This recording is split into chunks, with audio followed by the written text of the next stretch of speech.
Here are the horoscopes for the week of the 9th to the 15th of May 2016. Big news this week is that Jupiter will slowly be turning direct. So last September Jupiter went into Virgo, and from September until early January was in direct motion. So Jupiter is where we expand ourselves, where we clear the way, and where we have broad horizons so that we can expand our consciousness, we can learn, we can journey.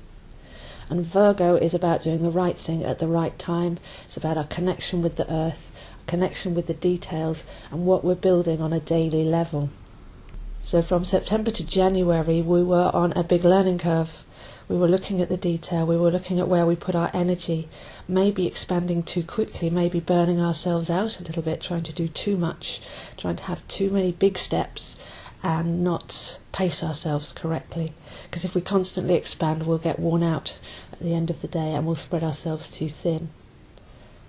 So from January until now we've been on the inward journey of that, clearing out some of the obligation, some of the responsibility. I should be doing more, I should have done this by now, that kind of thing. And we've been clearing the way, taking a look at where we put our energy. What is our connection with time, with nature, with our body, with our mind-body connection? How can we make that easier? How can we make that flow more effortlessly? So the whole thing there really has been, how can we do less and go more deeply? Get back to the reason that we're doing things, the motivation behind the plans, and actually reconnect with the joy and the gratitude and the passion for what we're doing, but delegate and maybe let out some of the stuff that is a waste of our energy, or some of the things that we've just been doing on a rotation wheel rather than because we really want to. So there's been a simplification and an inward journey of learning and self-knowledge from January until now with that retrograde phase. So now Jupiter slowly turns direct until September, when he moves into Libra. So we have the final phase. We should be living more simply, we should be living more deeply, we should be more aware of what we're doing and why, how we're spending our time and our energy, and how precious our time and our health are compared to the outside obligations of working hard or striving to achieve something or just producing or creating for the sake of it. But that's only part of the story, because what we have going on at the moment is a lot of positive energy in all of the earth signs. So we've just had a new moon in Taurus, which is always a welcome fresh start after the drama of the full moon in Scorpio. So we've got the moon growing in the sign of Taurus now, teaching us that presence and that self-love and that heart-centered living. And Mercury retrograde is in there as well, so those lessons are coming thick and strong. It's not just a passing phase, but with Mercury retrograde in Taurus we're going back to look at where our mind has been running the show, and where we can get back to the heart, and where we can honour the present moment and our position here in the physical realm without becoming hedonistic or trapped on the physical plane, but we are spiritual and physical at the same time. So we're having a look at all of the layers of ourselves, spiritual, emotional, physical and mental, and recalibrating and aligning those with that Mercury retrograde phase.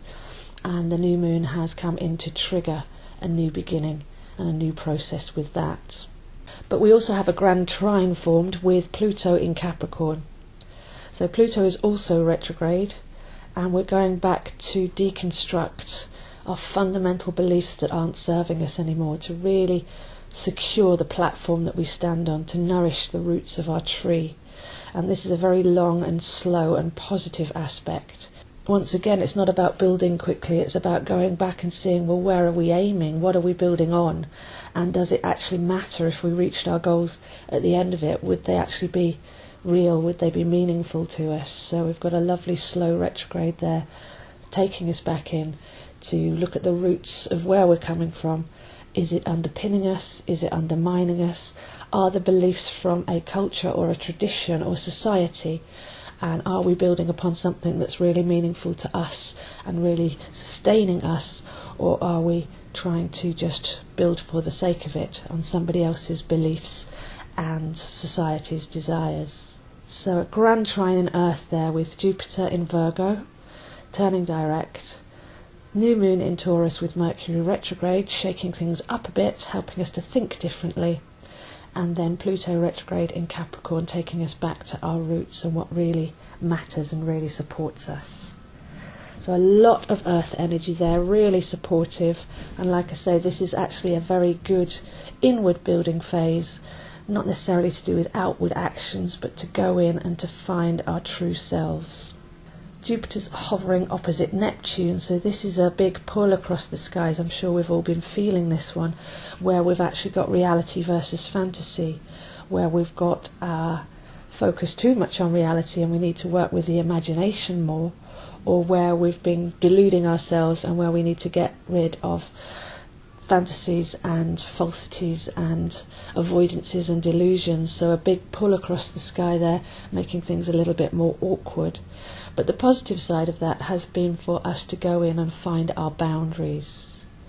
Healthy boundaries, allowing ourselves to actually have the room to flourish rather than serving others and, like I say, acting out of productivity and responsibility, obligation and old beliefs.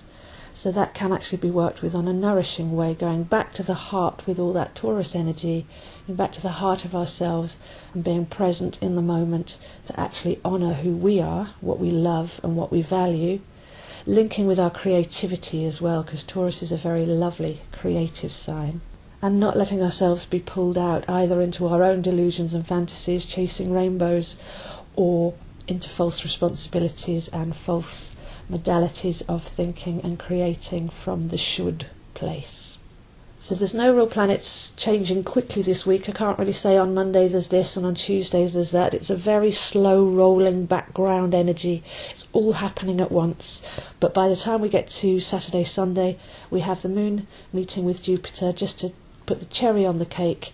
It's the catalyst, it's the crescendo of all of this earth trine energy, where hopefully what we've been through and on all those different levels, the adjustments and the recalibrations that we've made should actually stick into place.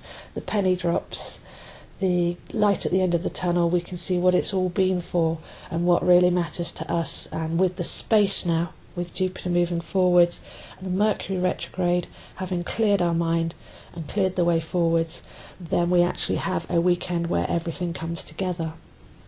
Mercury doesn't actually turn direct until around the full moon on the 22nd-ish of May, so we have that timeline. There's no rush. We're still very much in that phase, and that will be a very powerful full moon in Sagittarius.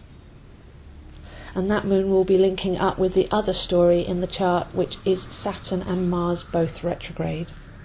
So Saturn and Mars in Sagittarius, both retrograde, that's the one fiery aspect in the chart, taking us back to what do we really know.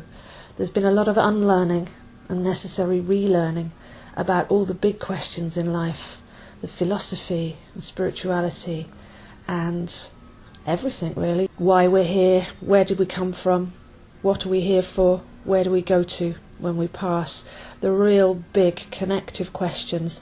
Sagittarius likes to get straight to the point.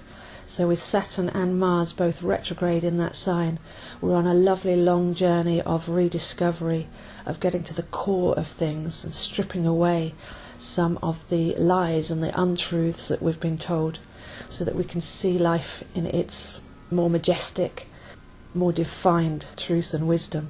So lots of inward energy here. Even though Jupiter's turning direct, we still have many retrogrades on the go. We have Mercury in Taurus till the end of the month.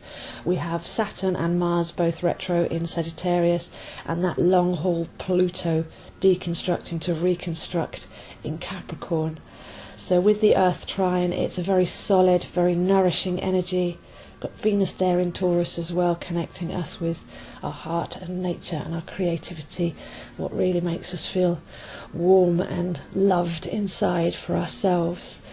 And with all of this combination together, I would say that this week is going to unfold slowly. There'll be inner realizations, small recalibrations, but not a feeling of the whitewater rapids that we've had over the eclipse period and through April. Very much more a slow, genuine, changing, fundamental, cellular level adjustments, so that when those planets do start to go forwards, we're really solid and we're really centred We really know who we are, why we're here, and what we want to put our energy into. So those are the horoscopes for this week, and I'll see you next week. Although astrology can seem a little bit daunting to learn, it's like looking at a clock with 13 hands on it. It's actually something that we can do intuitively. I have a playlist for each planet and where they are inside of us. So what I recommend that we do if we want to learn astrology is work through one planet at a time in our chart and have a look at where that planet is inside of us, get to know that feeling and get back in contact with that. So a lovely way to learn astrology at your own pace is to have a look at that playlist and work through each planet one at a time and just walk with each one and see what comes up, see how you can reconnect and feel it. I also have a video on my zodiac playlist for each of the zodiac signs. So as we walk around a year, we meet each sign. So at the moment, we're very much meeting the Taurian energy, but we can learn each sign as it comes up, the esoterics of what it really means. So we can actually learn our chart over a 10-week period if we take each planet and the zodiac sign that it's in as a pair and learn just that one pair at a time. If you'd like some help with your learning, then I do have a Facebook page where you can come and subscribe for a year, post up your chart, and actually we're discussing where the current energies fit and how you can harness those.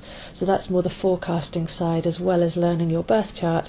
You can actually work with the current energies in a beautiful, warm discussion group. Or if you'd like to apply yourself with all this retrograde energy, then I do of course have my long course, which is 1 to 3 years, or some short modules where you can have a video, some notes and email access to me to actually study at your own pace. So for any of that, please do contact me, zoehines7@gmail.com.